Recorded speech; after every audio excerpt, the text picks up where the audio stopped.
नमस्कार, welcome to world affairs. मैं हूं प्रशांत धवन। यूएसए ने एक बहुत ही बड़ा इनाम दिया है पाकिस्तान को, एक $450 मिलियन का F-16 अपग्रेडेशन पैकेज। यहां पर आप देख पाओगे Biden administration approves 450 million F-16 fleet sustainment program. अगर वैसे दूर से देखो ना, लगता है कि अच्छा सस्टेनमेंट प्रोग्राम, इसके अंडर यही होगा कि पाकिस्तान के पास जो F-16 है ये चलते रहे, मगर रियलिटी में यूएस कुछ ना कुछ एक अपग्रेडेशन भी देगा पाकिस्तान के F-16 को, जो इंडिया के लिए मैं कहूँगा काफ़ी बड़ा चैलेंज होने वाला है। क्योंकि अगेन यूएस ये सब कर रहा है आतंकवाद से लड़ने के नाम पे, कि पाकिस्तान को आतंकवाद से लड़ने में हेल्प मिलेगी, जबकि पाकिस्तान ने आतंकवादियों के अगेंस्ट F-16 यूज़ नहीं करने, ये F-16 यूज़ होंगे इंडिया के अगेंस्ट। तो ये बहुत ही ज़्यादा बड़ा स्टेप है बाय जो बाइडन। क्योंकि आपको याद होगा डोनाल्ड ट्रंप ने अपने टाइम में जो भी मिलिट्री असिस्टेंस है पाकिस्तान को, ये बंद कर दी थी, ये कहकर कि पाकिस्तान एक आतंकवाद का सपोर्टर है और यूएसए को इस टाइप की असिस्टेंस पाकिस्तान को नहीं देनी चाहिए। तो जो बाइडन ने इफेक्टिवली डोनाल्ड ट्रंप का जो निर्णय था 2018 वाला, इसको रिवर्स कर दिया है 4 साल बाद। अब हम देख रहे हैं कि US proper military assistance provide करेगा पाकिस्तान की F-16 फ्लीट के लिए। तो डिस्कस करेंगे यहाँ पर हुआ क्या है, इंडिया पे इसका इम्पैक्ट किस तरीके से होगा, बहुत कुछ आपको जानने को मिलेगा। मगर आगे बढ़ने से पहले आपसे क्वेश्चन पूछूंगा। क्वेश्चन यहाँ पर यह है कि ब्लैक पैंथर फाइटर जेट, ये जो वर्ड्स है ना आजकल काफ़ी न्यूज़ में है, black panther primary fighter jet, ये किस कंट्री के एयरक्राफ्ट कैरियर से रिलेटेड है? ये है यहाँ पे आपकी ऑप्शन, ऑस्ट्रेलिया, इंडिया, चाइना या फिर जापान। कमेंट सेक्शन में सब लोग करो आंसर। सही आंसर मैं आपको दूंगा वीडियो के अंत में। रिसेंटली हमने देखा है कि पाकिस्तान ने यूएसए के लिए बहुत कुछ किया है। पहली बात तो पाकिस्तान ने कोई भी ऑयल, गेहूं वगैरह कुछ परचेज नहीं किया रशिया से। ये पाकिस्तान की एक तरीके से कमिटमेंट थी टुवर्ड्स यूएस। दूसरी बात आप अगर देखो तो पाकिस्तान ने यूक्रेन को हथियार भी पहुंचाए हैं। इस पर मैं वीडियो बना चुका हूं कि किस तरीके से यूके और यूएसए ने एक वेपन्स कॉरिडोर बिल्ड किया है, जिससे सीधा पाकिस्तान के एयर बेसिस से यूक्रेन के कैपिटल कीव में हथियार भेजे जा रहे हैं और ये हथियार यूज किए जा रहे हैं रशियन सोल्जर्स के अगेंस्ट। नाउ व्लादिमीर पुतिन, मुझे पता है कि ये सब नोट कर रहे होंगे। ऑब्वियसली रशिया भी बहुत बिजी है, बहुत ऑक्यूपाइड है, मगर रशिया अच्छे से ये बात नोट कर रहा होगा कि जब रशिया पे अटैक हो रहा था तब पाकिस्तानीज ने फिर से बढ़ चढ़ के यूएसए का सपोर्ट करना स्टार्ट कर दिया मिलिटरीली हर तरफ से। रशिया इसका बदला जरूर लेगा, मैं आपको ये बता रहा हूँ। ये मुझे पता नहीं कब होगा, but eventually Pakistan will pay a very heavy price for this. और ये देखिए, पाकिस्तान की फॉरेन पॉलिसी के सामने अभी दो रास्ते थे। एक रास्ता था जो इमरान खान कह रहे थे कि यूएसए पर डिपेंडेंट मत हो, रशिया के अगेंस्ट काम मत करो, रशिया से ऑयल परचेज करो। दूसरा अब यहाँ पे ऑप्शन ये था कि यूक्रेन की हेल्प करो, यूएसए की तरफ हो जाओ।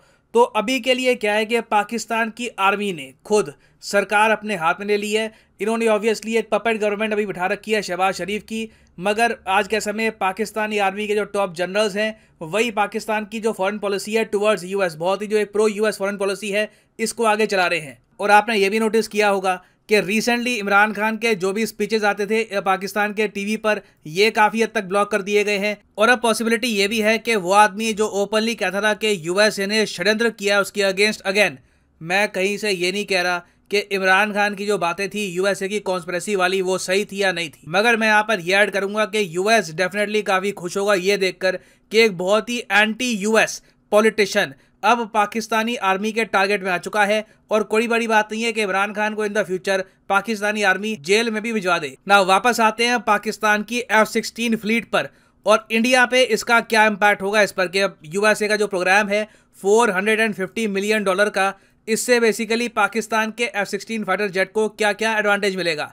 पहली बात तो देखो, पाकिस्तान ने F-16 फाइटर जेट परचेज किए थे यूएसए से 1983 में, मगर आज भी आप देखो F-16 बैकबोन है पाकिस्तान एयरफोर्स की। टोटल पाकिस्तान के पास आज भी 75 F-16 फाइटर जेट हैं और पाकिस्तान बहुत ही लंबे समय से यूएसए को रिक्वेस्ट कर रहा था कि इन फाइटर जेट में कुछ नई टेक्नोलॉजी लाइए, सॉफ्टवेयर अपग्रेडेशन कीजिए, ताकि कल को अगर मान लीजिए इंडिया के अगेंस्ट फिर से कुछ कॉन्फ्लिक्ट होती है तो पाकिस्तानी एयरफोर्स इन F-16 को इंडिया के अगेंस्ट यूज कर पाए।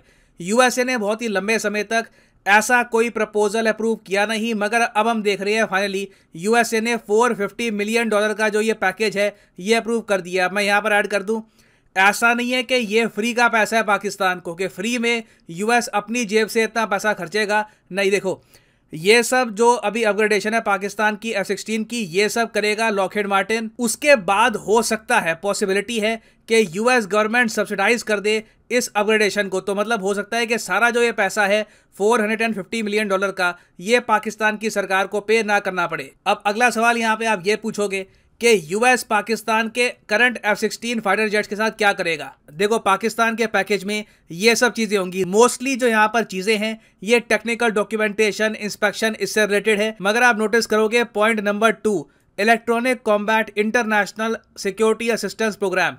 इलेक्ट्रॉनिक कॉम्बैट में डेफिनेटली पाकिस्तान के F-16 को कुछ ना कुछ हेल्प मिलने वाली है। और इलेक्ट्रॉनिक कॉम्बैट में होता क्या है, देखिए इलेक्ट्रॉनिक कॉम्बैट के अंदर क्या होता है कि एक फाइटर जेट में इतनी कैपेसिटी होती है कि वो आसपास के फाइटर जेट्स है ना, उनके रेडार्स को या तो जैम कर दे या फिर इनफेक्टिव बना दे। तो कल को अगर मान लीजिए Indian fighter jet, Pakistani fighter jet फिर से आमने सामने होते हैं, तो पहली बात तो पाकिस्तान के F-16 काफी हद तक न्यू से लगेंगे, क्योंकि इनकी काफी सर्विसिंग कर चुका होगा यूएस, नया सॉफ्टवेयर यहाँ पे डाल चुका होगा, जो इनके बहुत सारे पार्ट्स है ये रिप्लेस हो चुके होंगे। उसके अलावा इलेक्ट्रॉनिक कॉम्बैट में भी कुछ ना कुछ अपग्रेडेशन मिलेगी यहाँ पर पाकिस्तान के F-16 फाइटर जेट को। और ये बात देखिए आपके सामने ऑब्वियस है, पाकिस्तान इन सब चीज़ों का इस्तेमाल इंडिया के अगेंस्ट करेगा। पाकिस्तान, तालिबान, अलकायदा या फिर कोई भी ग्रुप कह लीजिए, किसी के पास भी फाइटर जेट नहीं है, कोई पाकिस्तान की एयरफोर्स को टारगेट नहीं करने वाला। ये सब पाकिस्तान इंडिया के अगेंस्ट यूज़ करने वाला है। और मेरे हिसाब से अब टाइम आ चुका है कि इंडिया प्रॉपरली ये इशू रेस करे ना। यहाँ पे आप मुझसे पूछोगे क्या एक यहाँ पर ग्रेटर जियोपॉलिटिकल गेम चल रहा है कि इंडिया लगातार रशिया से ऑयल परचेज कर रहा है, तो इसके रिस्पांस में यूएसए ने पाकिस्तान के F-16 को अब अपग्रेड करने का फैसला किया है। देखिए मैं यहाँ पर ये तो नहीं कहूँगा कि यूएस एक एंटी इंडिया स्टेप उठा रहा है, मगर डेफिनेटली यूएस इंडिया के सिक्योरिटी इंटरेस्ट को इग्नोर कर रहा है। ये लोग अभी फोकस कर रहे हैं कि लगातार पाकिस्तान यूक्रेन के इशू में हेल्प करता रहे वेस्टर्न कंट्रीज की, उसके बदले में ये लोग बाढ़ के लिए असिस्टेंस चाहिए पाकिस्तान को, वो दे देंगे। IMF से लोन अप्रूव करवाना है वो करवा देंगे, इनकी मिलिट्री को हेल्प दे देंगे। तो ये सब जो भी डेवलपमेंट्स है ये काफ़ी हद तक यूएस और पाकिस्तान तक ही सीमित है, मगर इसका negative impact by default India पे आएगा। और मेरे हिसाब से इंडिया को ये इशू प्रॉपरली रेस करना चाहिए यूएसए के साथ कि आप इनके F-16 को अपग्रेड क्यों कर रहे हो। इससे हो सकता है कि कल को पाकिस्तान ये सब F-16 इंडिया के अगेंस्ट यूज़ करे। ऑल्दो यहाँ पर यह बात भी हमको देखनी होगी कि आखिरी बार जब 2019 में पाकिस्तान ने F-16 यूज़ किए थे अगेंस्ट इंडिया, उसके बाद यूएसए ने डांट भी लगाई थी पाकिस्तान को। और ये बात यूएस के मीडिया ने करी थी रिपोर्ट कि यूएस के स्टेट डिपार्टमेंट ने रेप्रिमांड किया था पाकिस्तान की एयरफोर्स को कि तुमने F-16 फाइटर जेट इंडिया के अगेंस्ट क्यों यूज़ किए। बट अगेन देखो कल को अगर पाकिस्तान फिर से ये F-16 यूज़ करता है इंडिया के अगेंस्ट, तो एक और डांट ही पड़ेगी पाकिस्तान को। उसके अलावा कुछ खास यूएस ऐसा नहीं है कि पूरी जो इनकी फ्लीट है इसको टेक डाउन कर देगा। तो इन दी एंड इंडिया को एक स्टैंड लेना होगा। We have to tell US कि जो भी आप कर रहे हो यहाँ पर this will hurt India's interests. Now finally वापस आते हैं हमने क्वेश्चन की तरफ कि ब्लैक पैंथर फाइटर जेट ये आजकल काफी न्यूज में है, इस पर बहुत आर्टिकल पब्लिश हुए हैं। ये किस कंट्री के एयरक्राफ्ट कैरियर से रिलेटेड है? तो सही उत्तर यहाँ पे है ऑप्शन बी, इंडिया। इंडिया का जो लेटेस्ट एयरक्राफ्ट कैरियर है INS विक्रांत, इसके लिए जब तक रफाल या F-18 जो भी फाइटर जेट अभी हम लेंगे जब तक वो आते नहीं हैं, तब तक इंडिया ने बनाया है MiG-29 का ब्लैक पैंथर स्क्वाड्रन जो डिप्लॉय होगा INS विक्रांत पे। तो ये काफी न्यूज में है, याद रखिएगा, black panthers for INS Vikrant. और हाँ फाइनली आप सब लोगों के लिए एक इंपॉर्टेंट मैसेज, आने वाले कुछ दिनों के लिए अनअकैडमी की स्पेशल 20% सेल हो चुकी है एक्टिव। यूजुअली आप देखोगे कोई भी कोर्स ऑन अकेडमी का उस पर 10% डिस्काउंट होता है, आने वाले कुछ दिन तक ये डिस्काउंट 20% रहेगा। तो कमेंट सेक्शन में जाओ, किसी भी एग्जाम के लिए आप प्रिपेयर कर रहे हैं, लेट्स से आप प्रिपेयर कर रहे हैं फॉर UPSC, तो क्लिक करिए UPSC पर और आपके सामने खुल जाएगा ये पेज। और यहाँ पे आप UPSC एग्जाम के कोर्सेज परचेज कर सकते हैं। फ्लैट 20% डिस्काउंट आपको मिलेगा for a limited time period. यहाँ पे कोड डालिए PD10 और आप देखोगे प्राइसेस बहुत ज़्यादा गिरना यहाँ पे स्टार्ट हो जाएंगे। So you can save a lot of money. But ये ऑफर सिर्फ लिमिटेड टाइम के लिए है, कुछ समय के बाद वापस 10% डिस्काउंट शुरू हो जाएगा। तो अगर आप कोई कोर्सेज परचेज करना चाहते हैं by Unacademy, now is the right time to do it. So इसी नोट के साथ ये है video Kant. Thank you for listening and as always God bless you all.